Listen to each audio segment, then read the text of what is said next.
5. As it turned out, all of my agonizing over shoes was a little bit in vain. Clint arrived on my doorstep promptly at 6:30, as we'd agreed, but instead of being dressed in his usual suit and tie, or even stiffly pressed dark-wash jeans and button-up shirt, he looked like he'd walked into an REI, pointed at a mannequin, and ordered one of everything it was wearing. He wore cargo pants, a waffle thermal, a puffer jacket with reflective strips on the sleeves and back, and a pair of hiking boots. Very expensive hiking boots. We stared at each other, both taken a little aback, and then we both burst out laughing. "I can go change," we both said at the same time, each gesturing over our respective shoulders before laughing all over again. "Oi, and you thought you had to force me to leave?" Celine grumbled as she trotted out the front door. "Get me out of here before you start singing Opposites Attract or something." Clint chuckled. "I guess that would make me the cartoon wolf in this scenario. Because in that dress, you're definitely giving 80s-era Paula Abdul a run for her money." My cheeks warmed. "Thank you." "I wanted to surprise you with a sunset hike around the lake," Clint added after a moment. "I know you like to spend time outdoors, and while I might be a city slicker now, I used to run through these trails when I was here with my family in the summertime." "Really?" I asked, my eyes wide. "I somehow have a hard time picturing that." Clint laughed. I know, but I've been thinking it's time to get back to my roots a little. It feels right." He gave me a meaningful look, his expression turning more serious. "I really like spending time with you, Cora. I want to do whatever makes you happy." His eyes practically smoldered, and it was all I could do not to turn to jelly. "I like spending time with you too, Clint." He reached for me, letting his fingertips drift softly over my cheek before he tipped my face upward and brought his lips to mine. My heart beat so hard in my chest, I thought for sure he must be able to feel it against his own. We parted all too soon, breathless and wild. "I suppose we could save the hike for another time," Clint suggested with a half-cocked smile. "But we do have to put these boots to use sooner or later because I spent a small fortune on them." I laughed and grabbed for the front of his shirt, playfully dragging him inside. Later that night, when Clint and I got around to ordering some delivery from Elephant's Palace, I brought him up to speed on everything that had happened the day before and explained why I hadn't been answering some of his recent calls. Clint listened patiently. It was one of my favorite things about him, I decided. He was a good listener and saved his questions until I was done speaking. "Is there a chance this Sal guy is the one who kidnapped your aunt?" he asked. "Maybe he's been leaving messages on her answering machine to kind of provide an alibi for himself. The cops wouldn't think he had anything to do with it if he's been calling her, acting like he doesn't know a thing about her abduction." I canted my head to the side. "I don't know. He's pretty old. Celine says that in her vision she saw the assailant, but they were dressed all in black and wore a mask, and from their body type alone she couldn't determine whether they were male or female. But to carry Aunt Lavender over their shoulder? I don't know. My aunt is petite like me, but us hearth women tend to carry a little extra, padding." Clint leveled me with a sly grin. "And thank the goddess for that." My cheeks warmed as I smiled and ducked my chin, pretending to study the piece of garlic naan on the edge of my plate. "In any case," I continued, "I don't think Salvatore would have been strong enough to haul her out like that. But I guess it's possible he could have hired someone to take her. Maybe he wanted to intimidate her into telling him where the book is." "And you haven't found it in the house?" Clint asked, then stopped himself and laughed. "Not that I'd be surprised. That place was really something." I sighed. "Tell me about it. Celine and I have gone over there almost every day for the past 2 weeks, and it still barely contained chaos.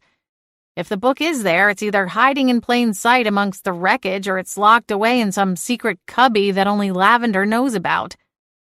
"How come Celine doesn't know anything about it?" Clint asked, as he used his own non to scoop up a generous amount of tikka masala.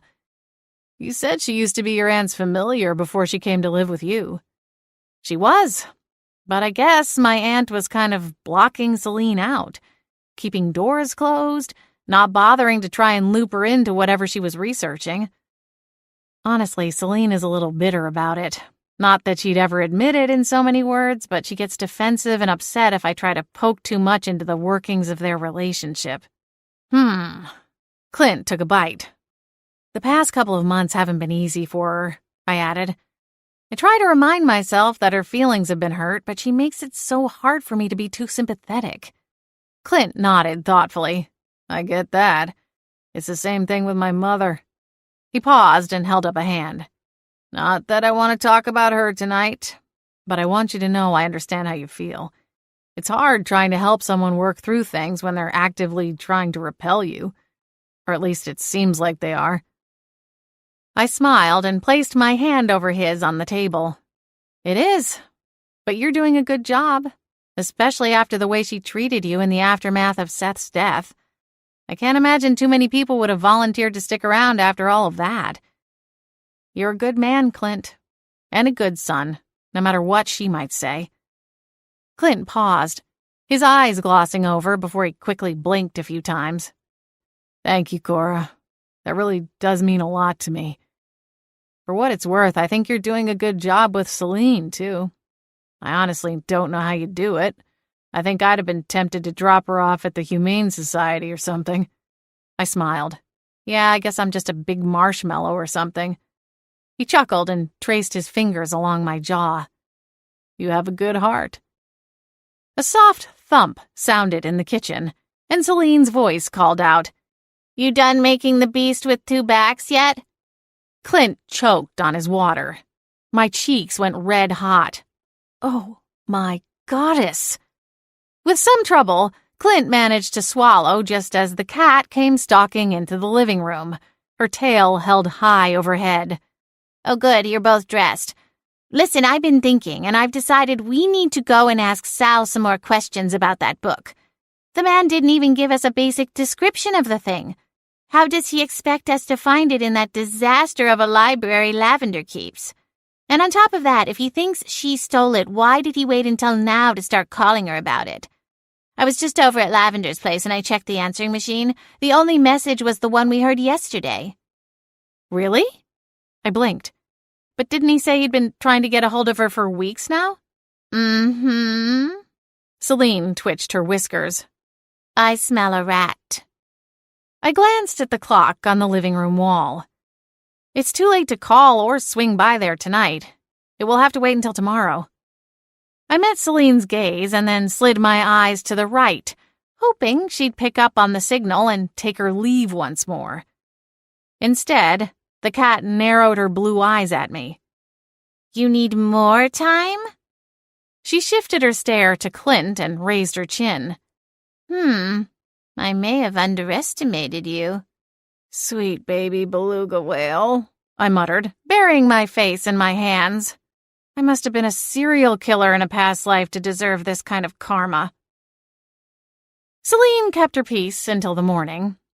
But as soon as Clint and I poked our heads out from my bedroom, she was on us like white on rice. Finally, she exclaimed, swirling once around my ankles as I tried to make my way to the kitchen.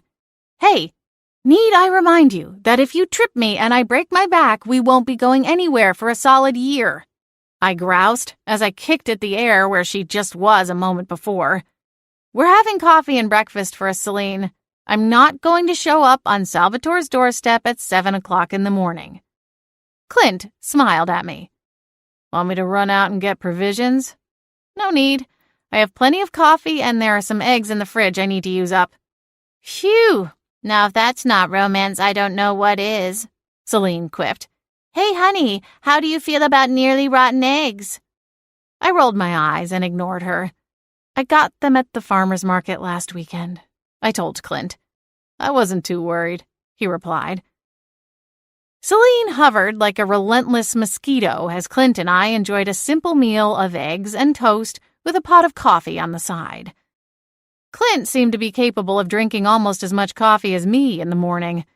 If he was going to stay over on a more regular basis, I'd need to start buying a full pound per week at the market.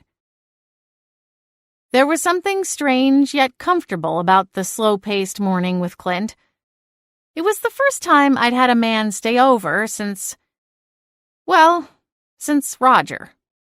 Sure, I dated a little here and there since the divorce, but never got anywhere close to this kind of experience. It was nice, though, sharing the start of the day with someone, especially someone as handsome as Clint.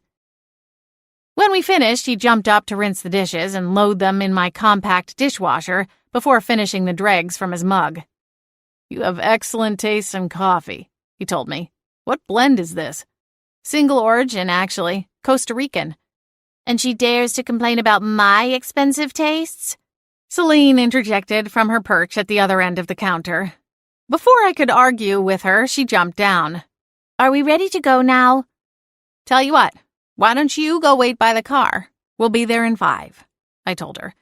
She gave me a skeptical look, but then slipped through the cat flap she'd forced me to install in the back door. "You don't have to come along," I told Clint once she was gone. "I'm sure you've got work stuff to do, and once we're done at Sal's, I need to get to the shop." Clint hitched one shoulder. "I don't mind tagging along." Smiling, he reached for me and wrapped his arms around my waist.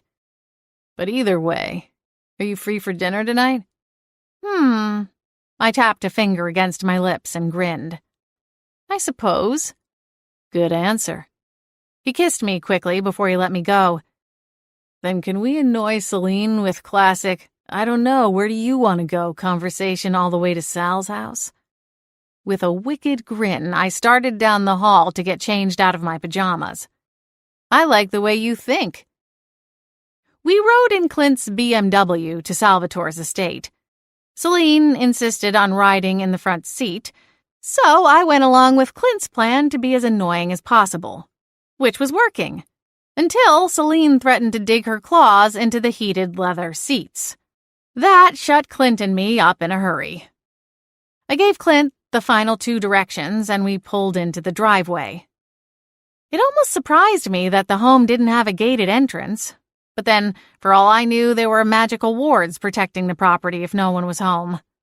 A lot of Winterspell homes utilized magical security systems, just in case. "It looks like he's home," I said, gesturing at the front of the house. The windows were open, and as we stepped out of Clint's car, we could hear soft piano music playing from somewhere inside. Clint took my hand as we stepped onto the porch, the music growing louder. I think it was a piano concerto by Vivaldi, but I wasn't quite certain. I rapped on the door and waited. Nothing happened. "Mr. Greco?" I knocked again, harder. Maybe he's not home after all," I said, starting to turn away. "Or he can't hear us over that dreadful music," Celine retorted. A crack of magic slammed into the door as Celine sent a puff of pink sparks from the tip of her tail. "Celine," I hissed. "What?" She looked up at me. "Just making sure he can hear us." While I inspected the front door for signs of damage, Clint sidestepped to the large window nearest the door and peered inside. Cora?" The color drained from his face, and he stiffened up. "What?"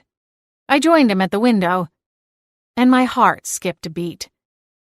At the foot of the elegant marble staircase lay Salvatore Greco's lifeless body. 6. In a panic, I lunged at the front door and found it unlocked. I shoved it open, and Celine barged inside. She rushed over to Sal's fallen form and placed a paw on his neck, her tail twitching like a metronome. I already knew she wasn't going to find a pulse. There was too much blood, and Sal's chest wasn't rising and falling. "He's gone," the cat confirmed, before stepping backward, mindful not to get her paws in the blood. "Been that way for a while, I'd say. He's stiffer than one of Jerry's old fashions." Cringing at her choice of words, I gestured for her. "Celine, get back out here," You're contaminating the scene." She looked back at me in annoyance. "I'm not contaminating anything." "You're kidding, right?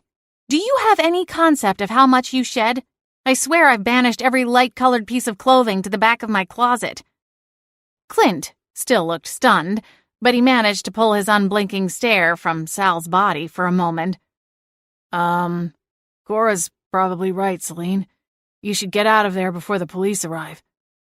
Speaking of which, I reached into my pocket for my cell phone. "Fine, but I don't see how a little cat hair could cause a problem. It's not like anyone could think I had something to do with this." Celine padded out onto the porch. "From the looks of things, Sal fell down the stairs and cracked open his brainy little noggin. Are we sure he doesn't have a cat? Because on second thought, that does seem like something one of my kind might have had a paw in."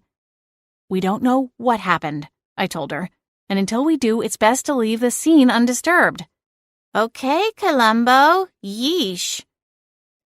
I called the Winterspell PD, and before I could say more than my first and last name, I was transferred through to Sheriff Templeton himself. "Listen, Sheriff." "Oh, for crying out loud, Cora." He heaved a sigh. "I told you we were putting together some plans. You need to give me more than a day or two to sort things out." "Actually, Sheriff, I'm not calling." "Although I'm still not convinced there's anything to be found. I know that you miss her, and I'm sure that the senile old cat thinks she saw something sinister going on, but I've known Lavender longer than you've been alive. Trust me, one of these days you're going to go by her house, and there will be a trail of smoke going skyward, and she'll be home, safe and sound, with a whole bunch of malarkey stories to keep the whole town entertained for a while. Sheriff, don't get me wrong. I like hearing those stories as much as the next guy. But the fact of the matter is—" "Oh, for goddess' sake, Sheriff Templeton, shut up for a minute and listen to me." I paused and slapped a hand over my mouth. Clint and Celine both stared at me, slack-jawed. Then Celine started to snicker. "I'm so sorry, sir, but please, I'm at Salvatore Greco's house, and he's dead." There was a long pause, but I wasn't sure what had startled the sheriff more, my admonishment or the news about Salvatore. Finally, he cleared his throat. "Salvatore Greco's, you said?" "Yes." A series of shuffling noises and some muffled instructions were barked in the background before the sheriff returned his attention to my call. "I'll be there shortly. Don't leave and don't touch anything." "Right, The line went dead. Frowning, I shoved my phone back into my pocket. Some people have never worked a day in customer service, and it shows, I muttered. He hung up on me. Celine was still giving me a starry-eyed look. "When he gets here, do you think you could tell him to shut up again? I'd kill to see the look on his face in person." I rolled my eyes. That was a mistake. I shouldn't have screamed at him like that. Celine swished her tail. "Oh, he's had that coming for a while as far as I'm concerned." He just wouldn't stop talking about Lavender. He still somehow thinks she's just going to materialize one day. I shook my head and tamped down a fresh wave of anger as I replayed the brief snippet of conversation in my head. I swear he needs to retire already. This town needs new blood in charge of the PD. "Amen," Celine agreed. I glanced back inside Salvatore's home, and while I tried to avoid looking at Salvatore himself, my gaze kept gravitating back toward the man. He was bundled into a dressing gown. One foot wore a shearling slipper, while its mate lay halfway down the stairs, suggesting it had come off during the tumble. Celine was probably right. He must have missed a step and fallen to his death. A tragedy, but an accident. Then, as I circled my gaze through the scene once more, something needled me. Do you think it's weird that the door was unlocked? Clint considered the question for a moment.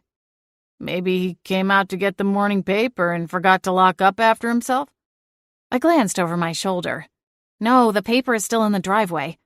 "I told you to, he's as stiff as a drink," Celine interjected, her tone exasperated. "He's been dead for a while now, a good 8 hours if I had to guess." "Okay, so he forgot to lock up last night." Clint countered with a slight shrug. Maybe that's what he was coming downstairs to do. He got ready for bed, remembered he hadn't locked up, and then, well, that happened. You're probably right. I don't know why I'm overthinking it. I hugged myself and shuddered, even though the day was hardly cold. It's not like he would be the first aging person to suffer a fall in their own home. No, but it does seem like such an ignoble end for such a great adventurer, Celine said. He used to talk about his trips with Lavender. Imagine climbing both peaks of Kilimanjaro and then meeting your end at the bottom of your own staircase. Isn't there only one peak of Kilimanjaro? Clint asked. The second peak is invisible to the mundane. You have to squint out of the corner of your eye and chant a bunch of spells in order to see it. Clint frowned. Celine, don't confuse him. I shook my head. Or me, for that matter. Fine, I'll take myself elsewhere. Celine sniffed before strutting back into Salvatore's foyer. I'm going hunting for clues. Celine, get back here, I hissed through clenched teeth. We're not supposed to go in there. We're supposed to wait for the police. Yeah, I heard Templeton tell you hairless apes to do that. The thing is, he doesn't know the answer to the oldest riddle of time. Why do cats have no lord? Celine slinked past Salvatore, then up the stairs, and vanished from sight. I scrubbed a hand down my face. Good grief. That cat is more trouble than she's worth. I heard that. Celine's voice echoed down to us. Clint slid a sidelong glance at me. I wonder if you should start traveling with dehydrated anchovies in your pockets or something. From what I've seen, bribery is the only thing that works on her. I scrunched up my nose. Oh yes, just what I want, a pocket full of dead fish at all times. Now that's attractive. Clint chuckled. I'd still take you out on a Friday night, fish pockets and all. I smiled and leaned into him, avoiding looking inside the house. That's a good thing to know, but I think I'll still pass on the idea. If Celine winds up getting herself thrown in the pokey, that just means I'll get a night or two of peace and quiet before I have to go bail her out. Hey, come up here, Celine called. What, why, are you in trouble? No, I'm not in trouble. You've just got to see this. I can't come in there, Celine. The police said to wait right here, and that's what I'm going to do. Oh, come on, don't be such a goody two-shoes. Am I seriously being peer-pressured by a cat? I muttered to Clint, before calling back to the feline in question. Can't you just tell me what you see? Fine, Celine snapped. But just for the record, you're absolutely no fun. Lavender would have come up here. Heck, she probably would have led the charge. Well, when we find her and bring her back home, you two can go do whatever you want. I paused and winced. Stars, that's a scary thought. Celine continued, having not heard my addendum. There's a half-empty bottle of bourbon on Sal's desk. The seal is sitting in the trash can, so it looks like it was just opened. And there's only one glass. Sal told us he doesn't drink, remember? Well, maybe he was just saying that, Celine. I called up the stairs. I don't know about that. In all the times that Lavender and I came here, he never touched booze, even when serving it up to everyone else. So he had a slip-up. What are you hinting at? I heard Celine land, as if she'd jumped down from a bookcase or desk. It also looks like someone went through his study, she added. Stuff is moved around and out of place, and you know how much of a neat freak Sal is. Or was, I suppose. The sheriff's brown and white car appeared at the end of the drive. Celine, get back down here, I hissed. Sheriff Templeton is here. To my utter shock, the cat listened. She reappeared at the top of the stairs and slunk back down to join Clint and me on the porch while Templeton parked his cruiser. He walked up the driveway with one of his deputies and joined us on the porch. The ambulance is on its way, Sheriff Templeton said by way of greeting.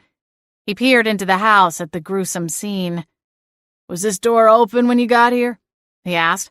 I shook my head. No. When we saw Salvatore through the window, I opened it. It was unlocked.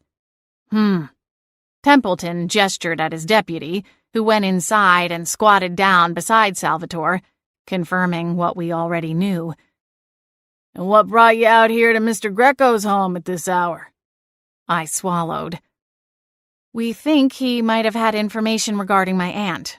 They were friends, and he was probably one of the last people to see her before she was kidnapped. You hear that? Celine interjected.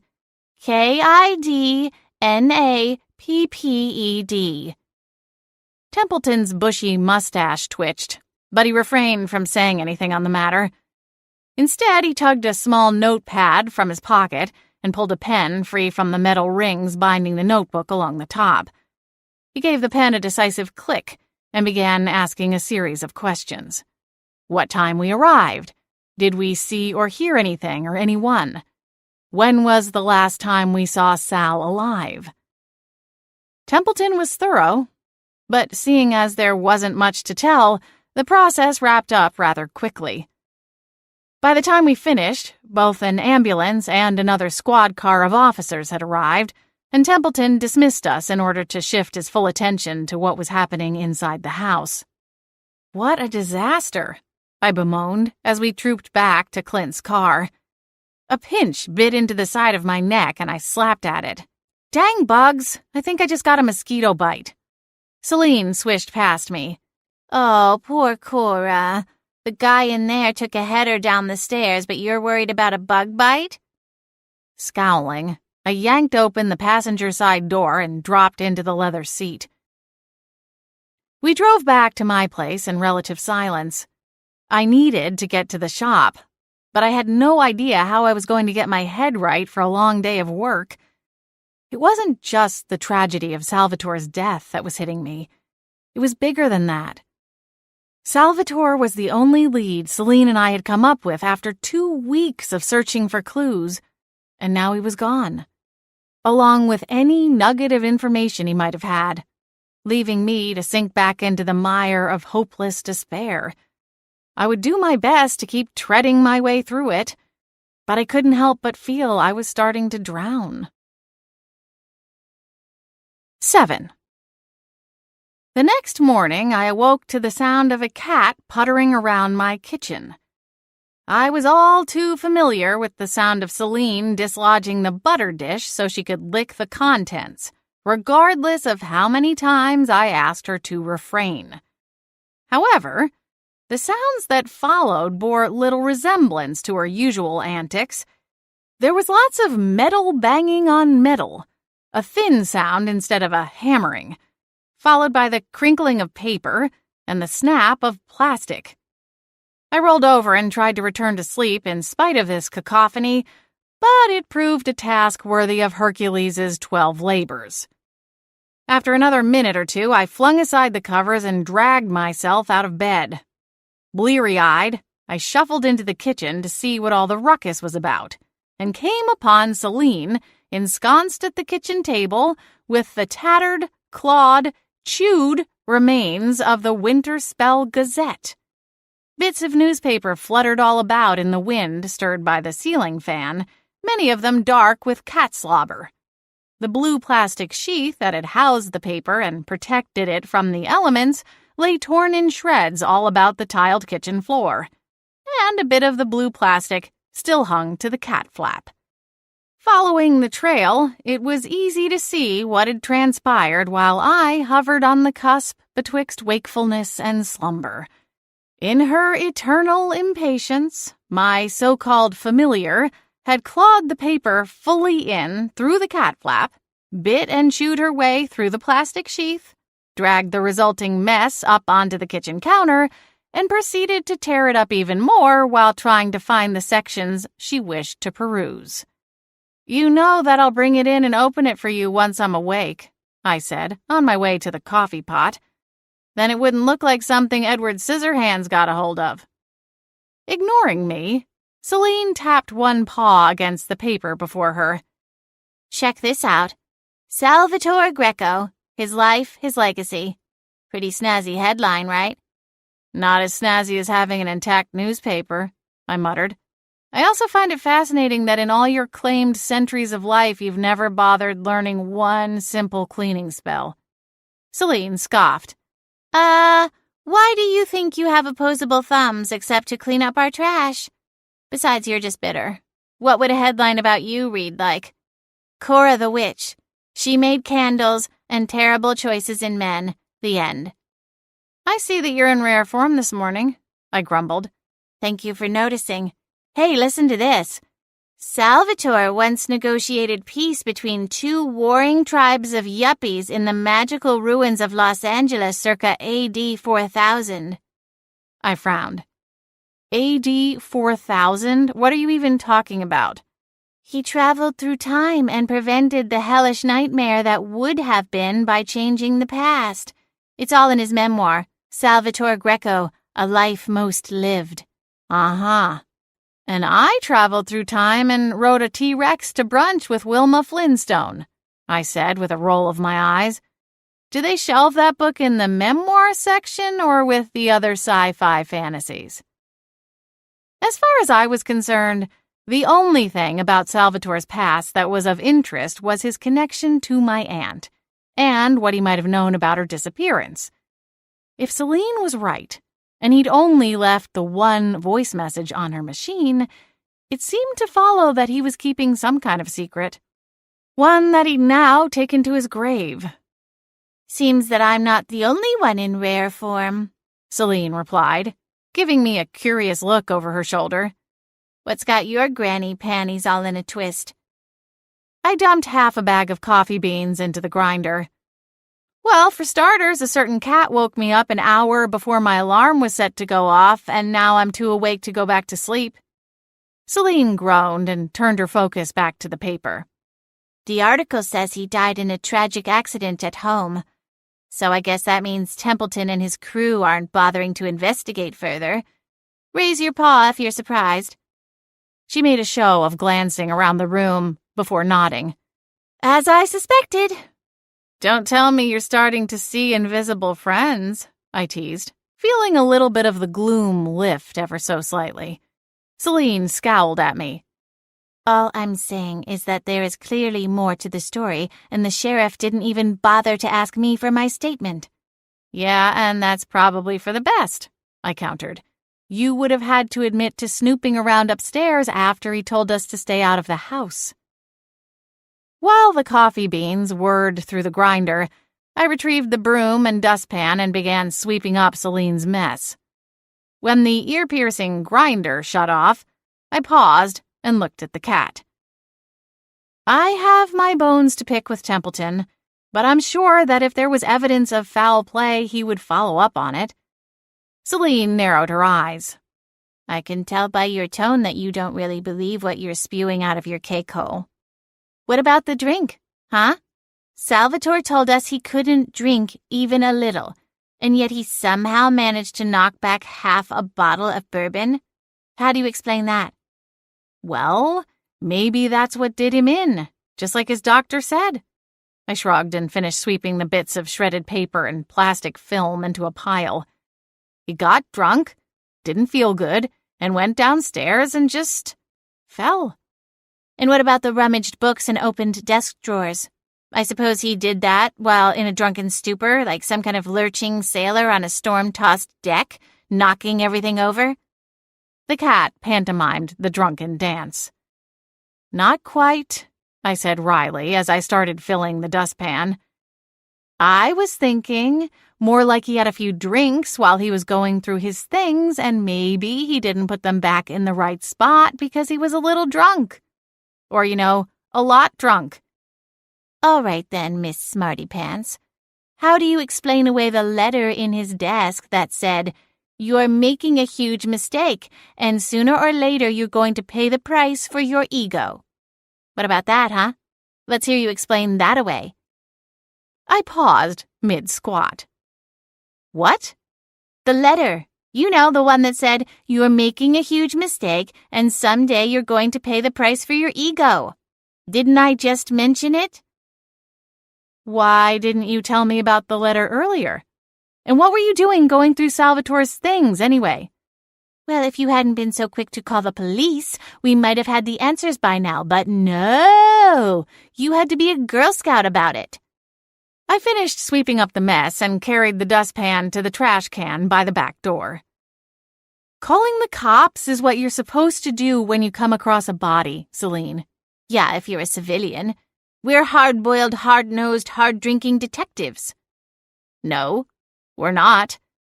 Sure, we helped Clint clear his name, but that hardly qualifies us to investigate crimes. I rubbed a hand down my face and sighed.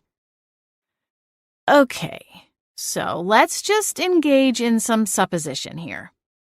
Suppose that it was murder for a moment and not an accident. I'm with you so far.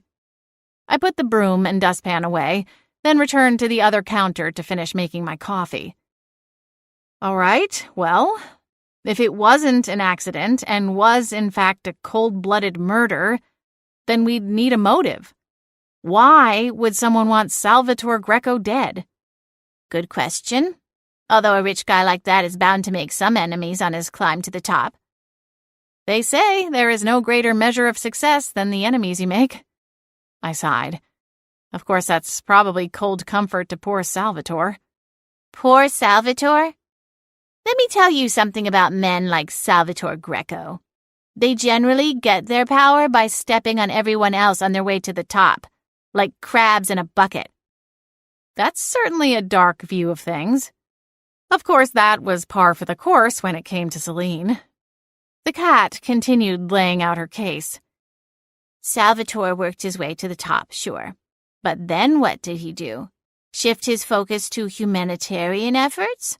Build a university or some other kind of educational center? No. Sal leveraged it all to make himself even wealthier.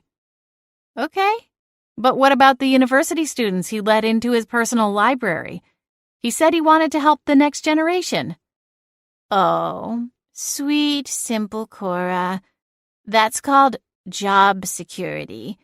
Most of those starry-eyed nerds will find some cushy job in the future, and some of them will go on to be his best customers. Customers? I frowned. For his rare book trade. He sells off rare books and pockets the cash without the Arcane Council's knowledge. Some of the books he sold should have gone straight to the Arcane Council's restricted library, away from the general public. But if Sal did that, he wouldn't get a penny out of the deal. So he did a little of both. For every rare book he took to the council for applause and admiration, he sold 2 on the side. I frowned and considered this.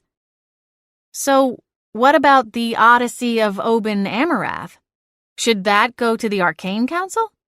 Probably. I haven't seen it for myself, but books like that usually have some kind of dark magic. If Odin's clues and treasure hunts were all above board, the puzzles would have all been solved by now. And even if it doesn't, it should be preserved and put in a museum for everyone to enjoy. I had no idea you felt so strongly about the matter, I told her, genuinely surprised by her resolve. Normally, Celine struck me as the kind of person, well, person-ish, that was only out for herself. So to hear her rail against someone she perceived as being too selfish was something of a head-scratcher. Well, I do, she sniffed. If you despise the guy so much, why are you sitting here fawning about his memoir and obituary? Who said I despised him? She asked. Just because I didn't agree with his business practices doesn't mean I hated his guts. He led an interesting life. I like interesting people. Besides, he could be the link we need to find Lavender. I think you mean he could have been our link. He's not much use to us now, I muttered darkly. Although now that you mentioned this thing about the book trade, I'm even more convinced he told other people that he suspected Lavender took the book. Remember how he said he wasn't going to sell it? Which was, of course, a bald-faced lie, Celine interrupted. Maybe so. But he did say he'd sent out some feelers to get a sense of its value, I continued. What if he was earnest about not selling it? And what if one of those would-be customers got upset that he dangled a juicy carrot and then yanked it back? Celine's eyes gleamed. See, now you're thinking like a real detective. I poured my mug of coffee. The first one of the day I took straight up. Creamy lattes were meant for later in the day. My sweet tooth didn't tend to kick in until after lunch. Sadly, I won't be of much use today, I told Celine. I'm behind on custom orders, so I'll be at Wicked Wicks all day. Saturdays were generally my biggest sales days. Even in the off-season, the residents of Winterspell tend to do their retail therapy on the weekends, which is why I opted to only close the shop entirely on Wednesdays, to give myself a day off rather than taking a proper weekend. I'll see what I can find out on my own, Celine said, already jumping down from the table. Okay, but be good, I called after her as she darted through the cat flap. Yeah, that's about as likely as a vampire going vegetarian. I opened Wicked Wicks for the day, and within a few minutes I already had a stream of customers. The early risers in town who wanted to kick off their errands first thing. Not that I minded. They tended to be some of my most loyal regulars. I made small talk with most of them and helped them make decisions on their purchases. Throughout the morning, more people filtered in. The nice thing about this time of year is that most of my customers are repeat buyers, and they already know what they want. They might have a question or two here and there, but I didn't have to stop and explain the basics to every person who walked through the door. It helped me find that balance between creating and selling as I minded the shop. I worked the sales floor, I worked the register, and occasionally I rushed into the back to grab more stock to replenish my shelves. It's hard to complain about being busy.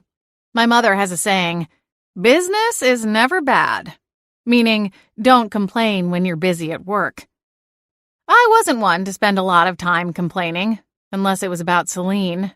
But I will say that by the time I closed up shop around 6 in the evening, I had barely sat down for more than the 10 minutes it took to wolf down a sandwich for lunch, and my feet were feeling it. With the door locked, I eased myself down onto a stool I kept behind the counter and sighed. I eyed the shop with a weary eye as I slipped out of my shoes. The place was a disorganized mess.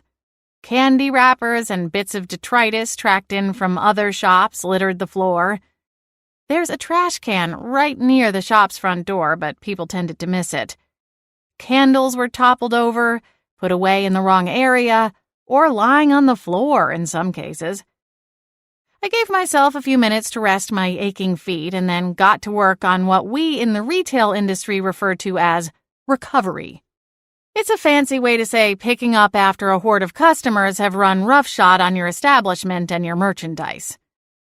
Recovery took a solid 20 minutes, and then I turned my attention to counting the till. For my efforts, I wound up with a solid $600 in my cash deposit envelope, and that accounted for only about half the day's sales, as a lot of people preferred to use a credit or debit card for their purchase. Hard on the feet, but good on the wallet. That's another one I learned from my mother. After filling out my account info on the envelope, I let my eyes close and enjoyed the silence of the shop. It had been buzzing with the hum of customer conversation all day long. I cracked an eyelid because something didn't feel right. Something was wrong. But what? I couldn't put my finger on it. Then it hit me. Celine.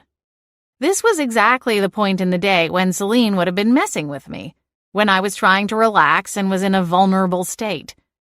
Yet Celine was nowhere to be found.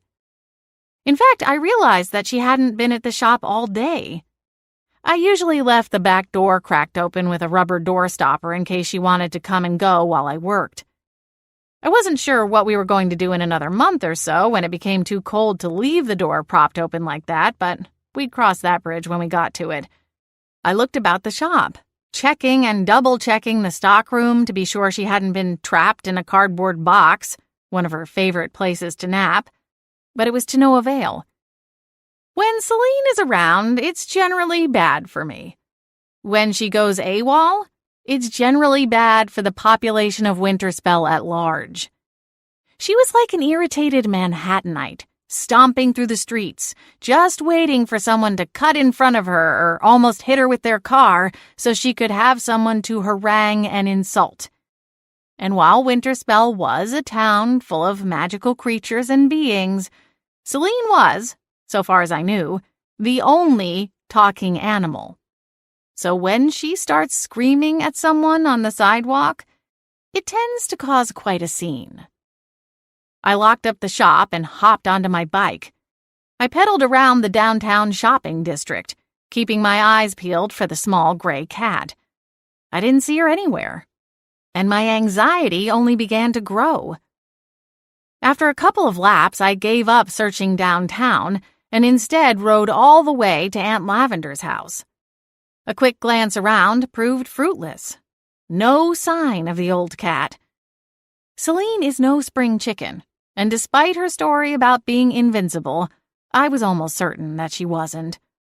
On top of that, she was also the sole eyewitness to Aunt Lavender's abduction. If something happened to her? Eventually, I grew frustrated. I couldn't find Celine anywhere. I wound up riding home, hoping she'd return from terrorizing the neighborhood, which was quite likely since it was around the time she usually started caterwauling for her dinner. As I turned at the intersection onto my street, I spotted a black BMW in my driveway, and my heart did a somersault.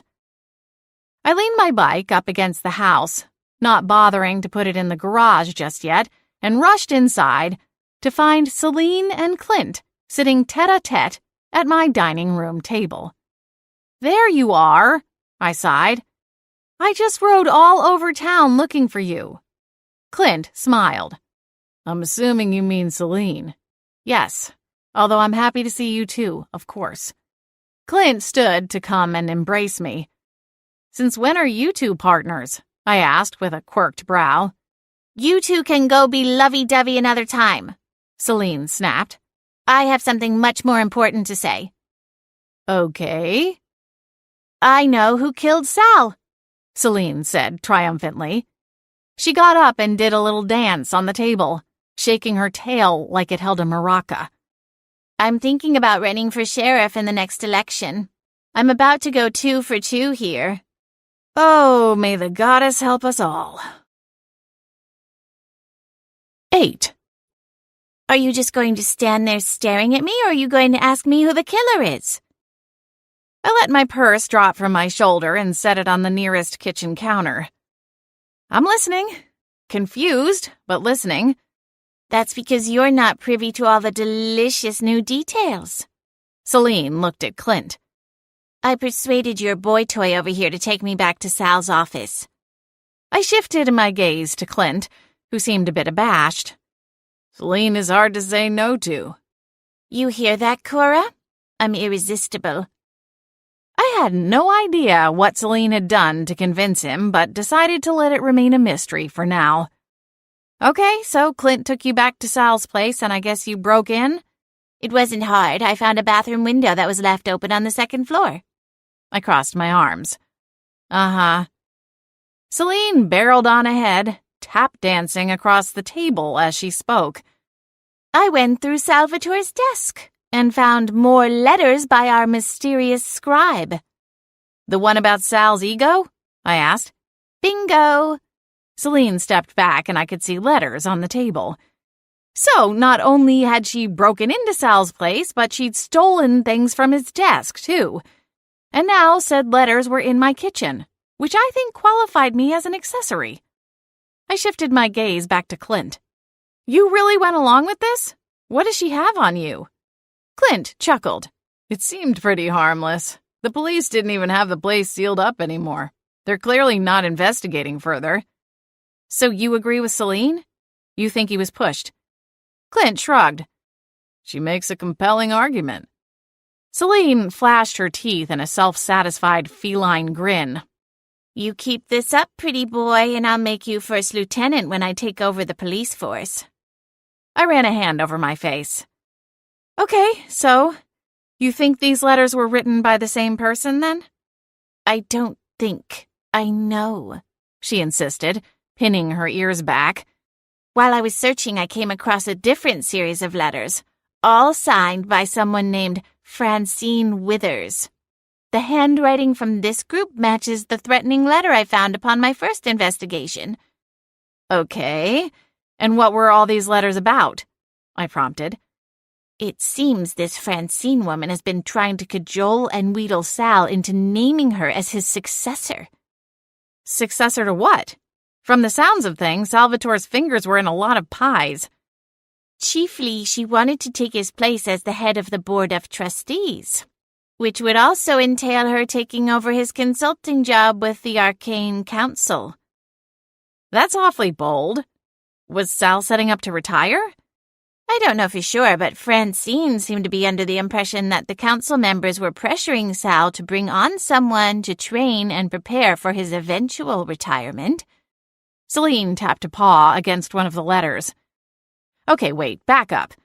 Are you saying you think this Francine is the one who killed Sal? Were her letters threatening? Not at first, Celine replied. They started out quite professional in nature, flattering, almost to the point of becoming sycophantic. Celine's eyes narrowed. I'd definitely say that she was trying to butter him up. But that changed somewhere along the way? I asked. They're all dated, Celine explained. And as time went on, you could tell she was growing more and more frustrated. In what she claims was her final letter, she flat out called him a disgrace to all archivists. And then the letter stopped. Up until the unsigned note. And when was that sent? It's not dated, but if I've matched the envelope to it, it's postmarked 3 weeks ago. No return address. I stepped closer to the table and inspected the pages. I didn't need to be some kind of handwriting expert to know the style matched. As much as it pains me to admit this, Celine, it seems you could be onto something here. Celine puffed out her chest. I skimmed a few of the signed letters, and then gasped. Wait a second. Francine Withers? Frankie Witchers. I looked up at Celine, my eyes wide. She's the head librarian at the Winterspell Public Library. You're sure? I never realized her full name was Francine. But look, here she refers to the stewardship she's had at the public library. There's no one else there named Francine, just Frankie. Celine sat down, her tail twirling through the air as she considered the new piece added to the puzzle. So you know our suspect, then. Does she seem the violent type? Frankie? I scoffed. No way, she's the type who wouldn't even squish a bug. She'd trap it under a glass and then release it safely outside rather than smash it with a heavy shoe. Yeah, well, people do crazy things when they think it will get them power and prestige. Morality goes out the window. You have a very dim view of humanity. No, I have a very realistic view of humanity. I drummed my fingers on the table. What do you want to do, Cora? Clint asked, from his place in the archway between my tiny eat-in kitchen and the living room. Straightening, I turned so I could see both him and Celine more easily. I don't know that I believe Frankie killed Sal, but it might be worth going and speaking with her. She might let something valuable slip. So now you don't believe me, Celine groused. I exhaled. I think you're right in that there seems to be more to this than meets the eye. You have good points, what with the liquor and the disarray and now this new lead. But Frankie seems so sweet and kind-hearted. Check out this one, Celine said, lunging at one of the letters I hadn't considered. She compares him to a soulless, slithering cobra. Generally speaking, I thought I had a good read on people. But maybe I was wearing rose-colored glasses, just like Celine said. Sighing, I nodded. Okay. Tell you what, we'll go and see her tomorrow morning and see what she has to say for herself. Celine shot me a dark look. Why wait until then? What else are you two going to do? My cheeks warmed as I glanced up at Clint. I was thinking we'd start with dinner for 2 and take it from there. Clint smiled. Sounds good to me. He's quite trainable, Celine said. I think you should hold on to this one, Cora. Don't scare him off like you did with Roger. We did our best to ignore the snarky cat and headed out into the evening air. The following morning, Celine pounced on me before my alarm clock went off. Granted, after the late night out with Clint, I'd set it a little later than usual. Come on, we're running out of time. Celine, I groaned. What?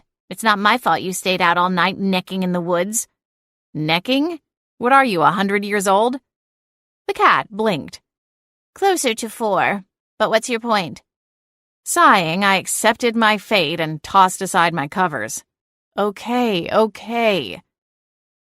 Clint arrived not too long after I rolled out of bed, coffees in hand. He also had no business looking so handsome and put together that early in the morning. I felt, and probably looked, like I was halfway undead. But he was sweet enough to compliment me as he dropped a quick kiss on my lips in greeting. Clint offered to drive while I nursed my coffee, so I climbed into the passenger seat of his BMW. Celine jumped into my lap, then walked over my chest and onto my shoulder, digging in her claws for purchase before launching herself into the back seat. "Ow, Celine!" I exclaimed, grabbing for my shoulder blade.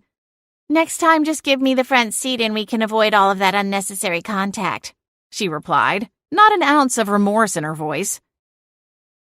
Clint drove us to the Winterspell Public Library, a 2-story building with a faded brick exterior.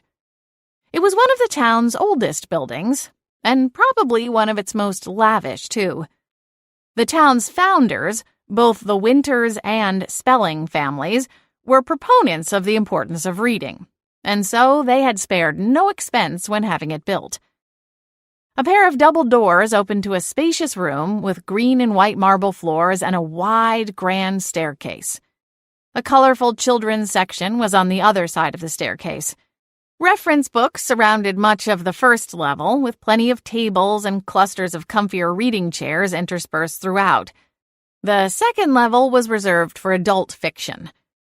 "I haven't been here in decades," Clint said, smiling as we walked farther into the library. "My brother and I used to come here once a week for story hour when we were staying at the lake house." I took his hand and squeezed it. We hadn't talked much about his deceased brother, Seth, in the weeks since solving his murder. The brothers had been estranged for years prior to Seth's death, and, as part of our investigation, we'd actually convened with Seth's spirit before he moved from the Shadow Realm to the Stardust Realm. Before crossing over, Seth had said some terrible things to his brother, and while he'd apologized for them, I knew his words still stung Clint, though as far as I could tell they were all baseless ramblings of an angry and bitter man. "Do you have a lot of books back home in Chicago?" I asked Clint. Clint smiled at me. "I have one of those e-readers now. I travel so much for work that I stopped buying paperbacks. It's not a lot of fun lugging a suitcase full of reading material onto a long flight. But now that I'm stationed here, maybe I should get back to physical books. There's nothing quite like the smell of an old book, right?" I'm pretty sure Cora has a whole section of stinky candles that would argue that point, Celine said as she sashayed deeper into the library. We turned left at the base of the staircase and headed into the reference section. A lone librarian manned the checkout desk, but it wasn't Frankie. Turning, I looked at the other desk on the opposite end of the first floor and spotted her sitting at a table piled high with books. She had several others lying open in a semicircle and was scribbling down notes as she glanced at each one in turn. I approached her and smiled. She looked up, her eyes widening with recognition. "Cora," she said with a smile, pushing up her wire-rimmed glasses with a painted nail. "What a pleasant surprise." "Hi, Frankie. How have you been?" "I can't complain," she said with a shrug. If she were hiding the fact that she'd just killed a man, she was doing an awfully good job. She looked well-rested and alert as her gaze floated past my shoulder to look up at Clint. "And who is this?" "Oh, forgive my manners. This is—" With a shock of panic, I realized that I had no idea how to refer to Clint. Friend? Boyfriend? Partner? "This is Clint. Clint, this is Frankie." Celine cleared her throat. "Oh, and this is Celine. You may have seen her around town." "What a sweet kitty," Frankie said, smiling as she reached out a hand to pet Celine, which the cat promptly swatted away. "Sorry about her," I said with a cringe. "She's hopelessly rude." Frankie smiled as she retracted her hand and picked up her pen again. "I understand. My granny has one just like her." Clint chuckled. "Your poor grandmother." Celine twisted her head around to scowl up at him. Frankie smiled. "Is there anything I can help you find?" Yes, actually," I said, adopting a somber expression. "I'm sure you saw the feature in the paper yesterday morning about Salvatore Greco's passing." "Oh, yes. Such a shame," Frankie said. Her expression displayed restrained sympathy. "The article was very interesting, talking about his life's work. It mentioned he has a memoir, so I thought I might pop over and see about checking out a copy." "Oh, I see." Frankie nodded. "Well, unfortunately, everyone else in Winterspell had the same idea. We only have 3 copies, and there's already a lengthy hold list. I'll add your name to it, though." Of course, I should have expected that. I offered a polite smile. "Did you happen to know Mr. Greco? It sounded like he had solid ties to the library world. I wonder who they will pick to replace him on the board of trustees for the International Magical Library Society." Again, I watched Frankie's face for any trace of a reaction. And again, I got nothing for my trouble. "Oh, for crying out loud!" Celine groaned. "This is taking forever. Look, Frankie, we know you off the old man, so just fess up and save us all some time. I have last night's episode of Survivor waiting for me on DVR. I've got money down that the busty blonde accidentally falls out of her bikini top at least once during the challenge to try and distract the dumb jock with the big forehead." I slapped a hand over my face. Out of all the things I never expected to hear, let alone wanted to hear, come flying out of Celine's mouth, Frankie's eyes widened, and she sputtered something unintelligible. She stared at the cat with wide-eyed shock. You aren't... What are you even saying?" she blurted at last. "I had nothing to do with Sal's death. I don't think anyone did. The paper didn't specify what happened, but word around town is that it was a slip and fall. An accident." I glared down at Celine. "I'm sorry, Frankie. My familiar and I are going to have a long talk about how to behave in public." "Yeah, we'll see how that talk goes." Celine sat back on her haunches and started cleaning her paw. "This might all be a misunderstanding, but we believe you might have sent a not-so-nice letter to Mr. Greco," Clint said softly. Frankie's eyes widened. "How did you... Well, it doesn't matter. I have nothing to hide. Yes, I did send Sal a note a few weeks back, and yes, I was pretty steamed when I wrote it." "What got you so upset?" Clint asked. Frankie glanced around the section of the library, then let out a sharp exhale. "I wasn't the only one," she insisted. "I wrote it the day after he informed me that he'd named his screw-up nephew Ernesto as his successor on the board and in his position working for the Arcane Council." I exchanged glances with Clint. Celine pounced. "And when that didn't work, you went to his house in the dead of night and shoved him down the stairs." "Celine?" I sighed.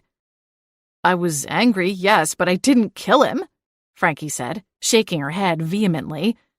"And I can prove it, too. I was working the closing shift at the library Thursday night, and then I went out for drinks with some of my coworkers.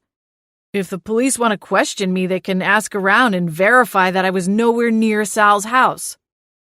Celine cocked her head to one side, considering the woman as though she could read her mind. "All right. If it wasn't you, then who did it?" Frankie looked taken aback by the question. But after a moment, she drew in a shaky breath and composed herself. "If Sal's death was indeed a homicide, then I'd suggest going and talking to Ernesto." "The nephew?" I asked. Frankie gave a small nod. I frowned. "Why Ernesto? If Sal trusted him enough to name him as his successor, it seems to suggest they had a pretty good relationship. Ernesto's life is a massive dumpster fire. Francine's face contorted in disgust.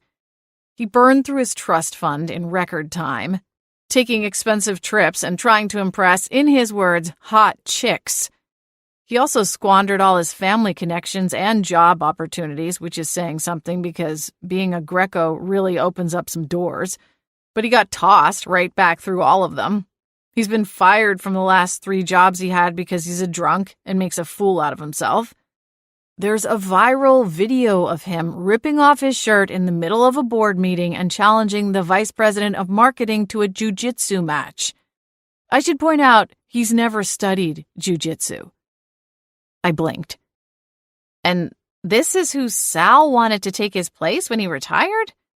Why? Frankie sighed. Well, that's where it gets complicated. Salvatore never had any children, so he doted on Ernesto as if he were his own son. He defended him until the end, it seems. I suppose I should have seen it coming, but I never thought Sal would let Ernesto get anywhere near the board or the Arcane Council. How could he not have seen that those roles are far too important to hand over to someone like Ernesto? Frankie paused and tossed her head. Anyway, it wouldn't surprise me to learn that Ernesto got himself into another pickle and decided to bump the old man out of his way to start collecting all the perks of his new job. You think he's that callous? To kill his own uncle? A man who, as you said, loved him like a father? He's a real piece of work. I personally haven't heard him say anything against his uncle, but there are more than a few stories floating around about blow-up fights between the two of them. Mostly over money. Sal gave and gave, but it was never enough for Ernesto.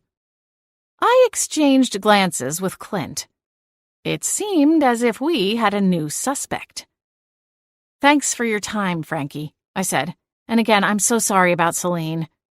Frankie nodded, but there was a cold fire in her eyes. I'll see you around, Cora.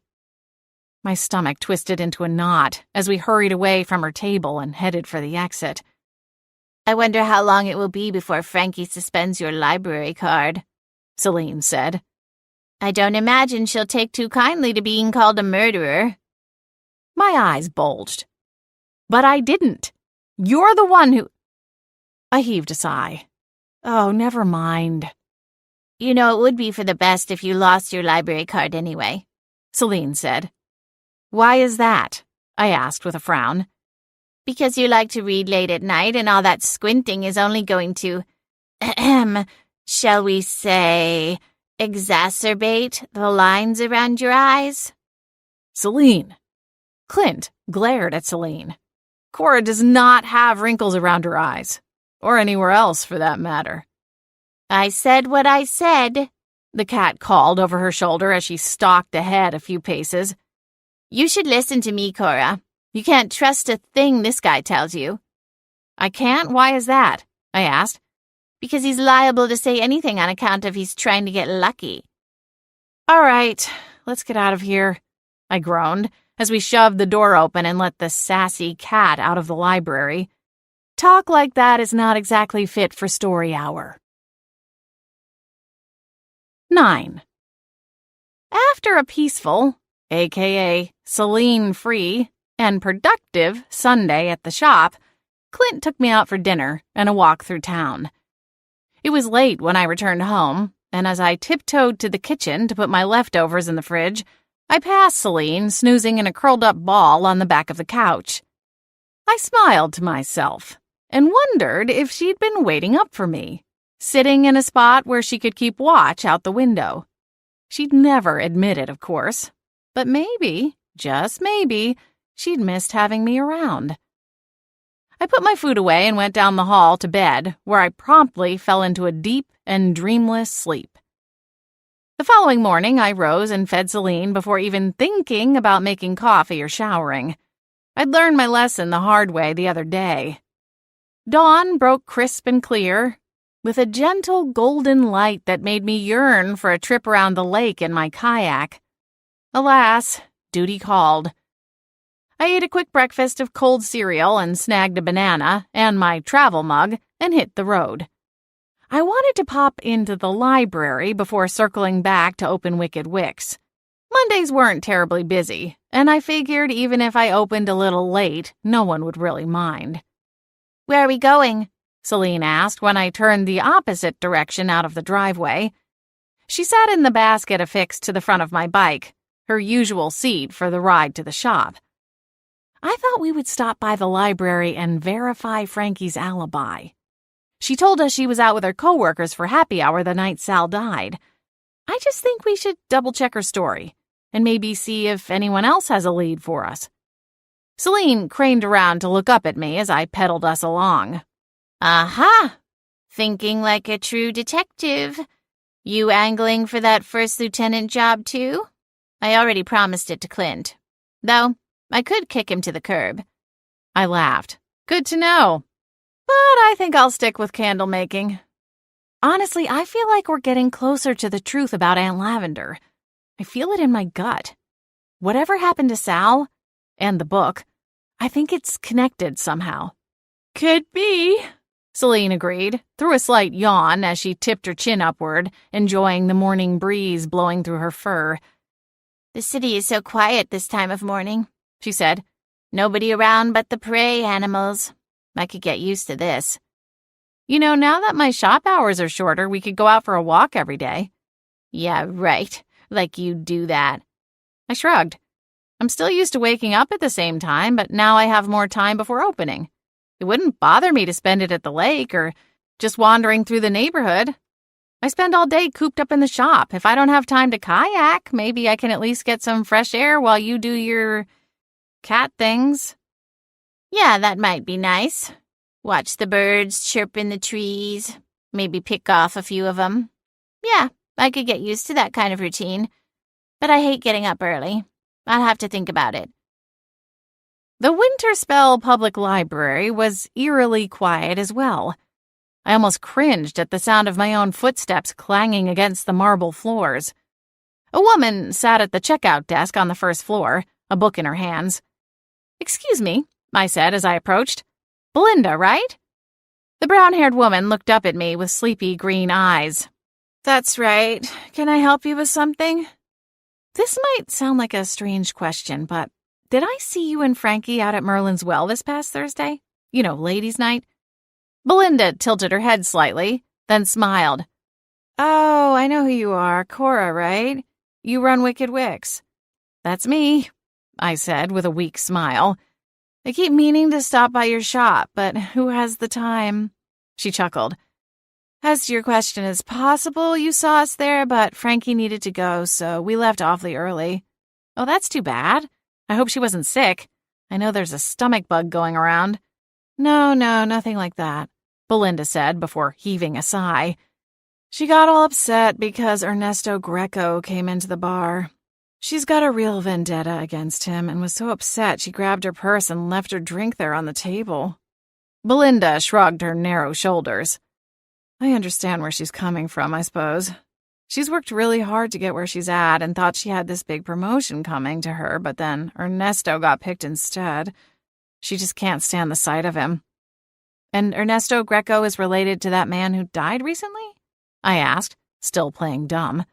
To my surprise, Celine let me roll with it and didn't attempt to commandeer the conversation.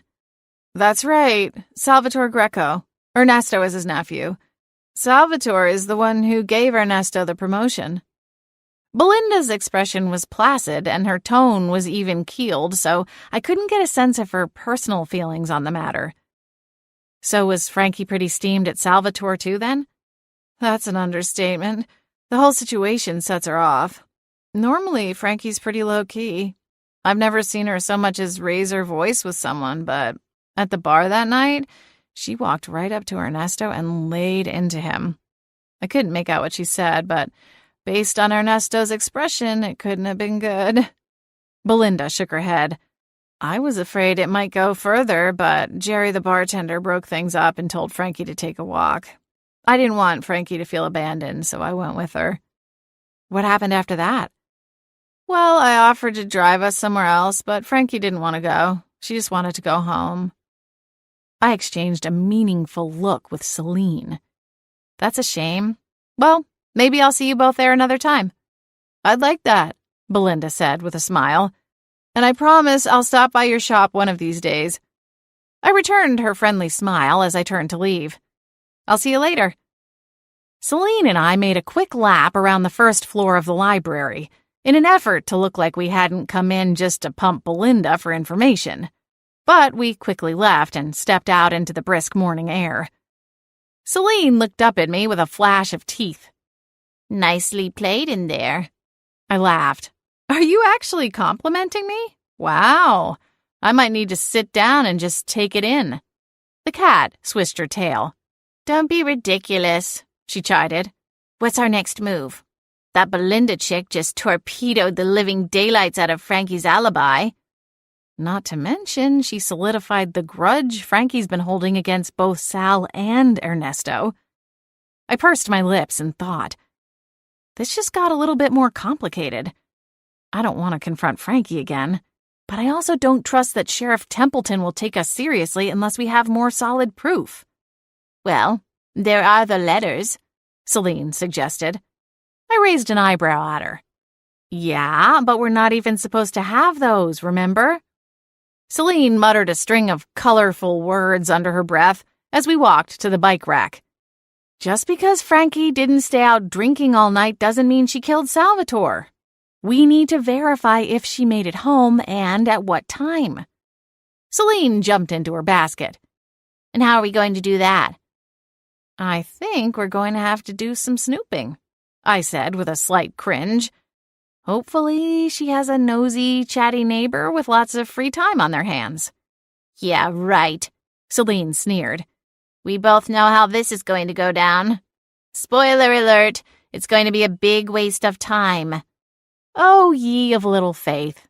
You know, it wouldn't hurt you to be a little bit optimistic. How do you know I'm not allergic to optimism? Celine snorted. Anyway, if we're going to do this, let's do it. You're going to be late opening the shop at this rate. Since when do you give a flying fig about how my business is doing? I care so far as it affects your ability to keep paying the bills at the fish market, she replied bluntly. Ah, that makes a lot more sense. Next question. How are we supposed to find a neighbor when we don't have her address? Celine asked. I paused, my legs straddling my bike. That is a good question. Yes, I thought so, Celine muttered in a sarcastic tone. She might be listed in the Winterspell directory, I said, scanning the street for a payphone. They were something of a relic, but there were a handful around town, mostly collecting dust in the era of cell phones. I spotted one across the street from the library and found a mostly intact directory hanging from a bungee cable underneath the receiver. I wasn't sure how often the directory came out, but as I was looking for Frankie's information, I passed the page with my own information and noticed it was still listed as Roger Wyatt and Cora Harth.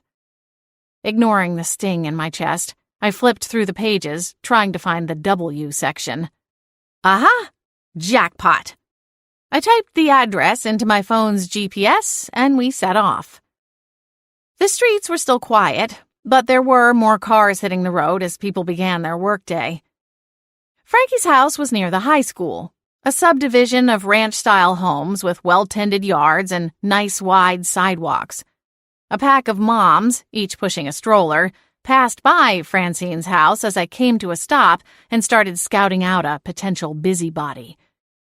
I found her in the form of Karen Whitman, a teacher at the school Liana worked at, and a sometimes customer of my shop. When I first spied Karen, she was in the midst of trimming her bushes. That is to say, ostensibly trimming her bushes, because it looked to me like she was just standing there holding the trimmers while staring intently into the kitchen window of Frankie's house. Winner, winner, chicken dinner, I said. Celine perked. You promise? I pulled my bike closer to where Karen stood and raised my hand to get her attention. Karen? Is that you? Karen swung around, trimmers in hand, and broke into a wide smile. Oh, hello, Cora. She bustled over to the fence separating her yard from the sidewalk. I've been meaning to come and see you. Do you still make those eucalyptus candles? Absolutely, I replied. One of my best sellers. Oh, good. That's a nice bike. I like your kitty, too. How sweet you two look like that, Karen said with a chuckle. Celine's ears flattened. She did not like being called cute. Fierce, formidable, striking, these were all acceptable. Cute, fuzzy, adorable were all off limits. As it turned out, Karen was not only willing to talk, but downright eager. And she had all the juicy gossip on everyone in the neighborhood. She knew that Mr. Harrison across the street had a secret family out in the non-magic world, and the woman who lived 2 houses down was running an illegal phoenix breeding business. Fortunately, her extensive knowledge also included useful information about Frankie.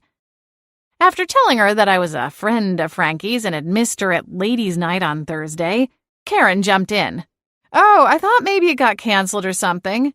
She usually doesn't get in until well after 10 or 11 on Thursday, so I was surprised to see her come home around 8:30. 8:30, huh? I asked. Are you sure of the time? Oh, yes, I just brought my son home from a basketball game and stayed out to water the plants before turning in. He's on the varsity team this year. She beamed. That's impressive, I said, flashing a quick smile. How did Francine seem when she came home? I'm sorry, I don't understand. Karen frowned. What do you mean? I mean, what was her state of mind? Karen's eyes dawned with the light of realization. Oh, okay. Now that you mention it, she seemed kind of upset about something. What made you think she was upset? Normally, Frankie comes over to say hello. She's real friendly like that. But that night, she just stormed inside, like she didn't see anything around her. I'm not sure she was even aware of her surroundings. You know what I mean? Thanks so much for your time, Mrs. Whitman. Anytime. Just remember, I didn't hear it from you. I waved goodbye and sighed. I should have listened to my gut. I knew Frankie was too nice to kill anyone. Ugh, this has been a wild goose chase. Well, I wouldn't worry about that too much, Celine said. You've got bigger problems.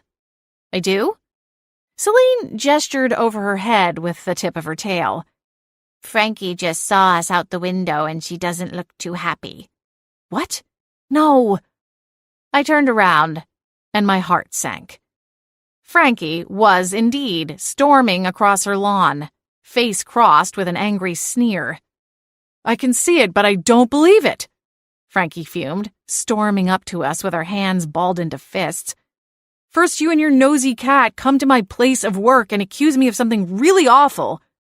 I didn't owe you an explanation, but I answered your questions. And yet here you are. Did you have fun interrogating my neighbors about me? Did you get all the juicy gossip from Karen? Listen, Frankie, I was just trying to confirm your story. Oh, I figured as much. Frankie crossed her arms over her chest and glared at me. I thought we were friends, Cora. Maybe not good friends, but at least library friends. You should know better than this. I'm sorry, Frankie. I don't want to hear it, she snapped. Please just get out of here and leave me alone. I didn't have anything to do with Sal. End of story. It's not so much about Sal, but rather it's... Save it, Frankie interrupted, already spinning on her heel to storm back up to her front door. Karen was practically hanging over her fence to hear the whole exchange, but had the good nature to straighten and pretend to not be listening when I kicked off the curb and pedaled away on my bike. I could have died of embarrassment. My cheeks were hot as I hurried to get as far away from Frankie's house as I could. I was starting to wonder why I was getting involved in the case at all. Oh, man, your face when she came up to you? Celine howled with laughter. You were so freaked out. This is funny to you? I asked the cat. You know what? Never mind. This whole thing is stupid. I should just leave it alone and let the police figure it out. We're probably barking up the wrong tree anyway. I never bark, Celine replied. I groaned. Don't you ever feel guilty? Don't you have even the slightest bit of conscience? Conscience? That sounds like a funny made-up human word. You would think that. I pedaled the rest of the way to Wicked Wicks in silence, still stewing over my awkward encounter with Frankie. I opened up my shop about 20 minutes late and jumped right into work. If for no other reason than when my hands were busy, my mind tended to be at least a little quieter. I spent a good amount of the morning tending to customers and working on replenishing my depleted stock. One thing I'll say about being busy, it makes time fly. Before I knew it, lunchtime had arrived. I ordered in so I could work while awaiting the arrival of my meal. I was munching on the last bits of my Caesar salad when a teenage boy came in. I don't get a lot of teen boys in my shop, so he kind of stuck out like a sore thumb. His freckled face contorted in confusion as he looked around the shop. "Can I help you?"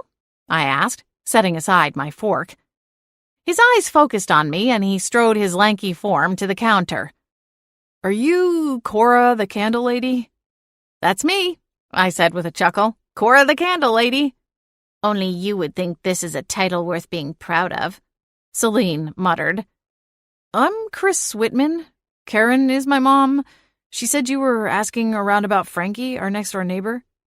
I frowned. "Yes, that's right. Why?" "After you left, I asked her who you were." He paused and ducked his chin. "Anyways, she said you were one of Frankie's friends and were asking about Thursday night. I told her that I saw Frankie leaving her house around midnight. And my mom, she thought you might want to know." My eyes widened. "Are you sure?" "Oh yeah, I was in the middle of a raid on Call of Honor Mage Wars. I know it was around midnight because Noob Master 9 had to go offline right in the middle because his mom's upset about his grades and caught him up past curfew. The whole team got screwed. Not that she cares." He rolled his eyes. "Anyway, after I got my face blown off by a blood rage elf, I went to get something to eat and I saw Frankie leaving her house. I remember thinking it was weird because she looked kind of messy.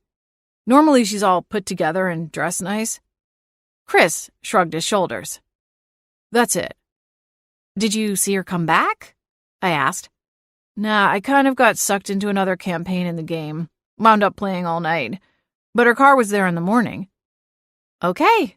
Well, thank you for coming down here." Chris leaned on the counter. "So, what did she do, anyway? Sleep with your boyfriend or something?"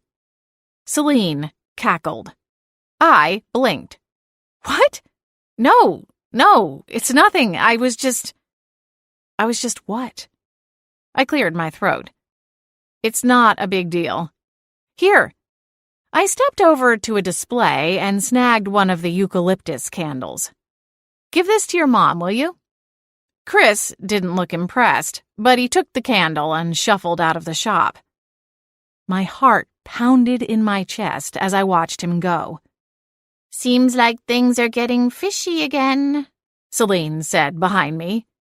"Speaking of, where's my tuna salad?" "Did you forget to order it?"